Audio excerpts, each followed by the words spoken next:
Wanaume wengi tunasingizia kukosa hamu ya tendo la ndoa, kukosa hisia na kuwahi kufika kileleni, lakini kuna janga ambalo linawakuta waliokuwa wengi zaidi la kuwa na mbegu hafifu, na mbegu kiasi kikubwa unakuta hazina uwezo wa kutungisha mimba, lakini pia spidi yake ni ndogo, na baadhi wanakuwa na mbegu ambazo wanasema zero motile. Zero motile ni kwamba mbegu hazitembei, hazijongei, na kingine spidi yake ni ndogo, na kingine maumbo yake, yani unakuta mkia na kichwa hakiko sawa. Sasa kama una changamoto hiyo, yawezekana homoni ya testosterone iko chini, au unatumia vyakula vyenye sukari nyingi, mafuta mengi na vyakula vyenye kemikali nyingi. Kwa hiyo ninachokushauri ni kuhakikisha kuboost hizo homoni.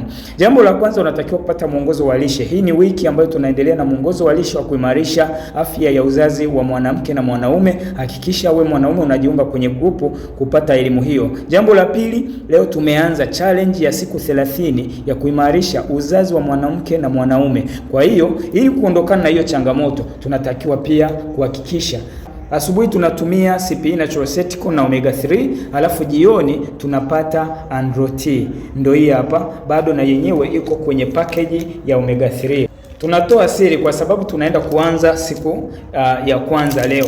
Hii ni Andro-T kwa ajili ya kuimarisha homoni ya testosterone kwa mwanaume na kuweza kuimarisha hamu ya tendo la ndoa na mbegu za kiume. Mwanaume, kama unayo matatizo au unataka kuwa bora, usikose tiba hii ndani kwako. Ni hiki kidonge kimoja natumia leo.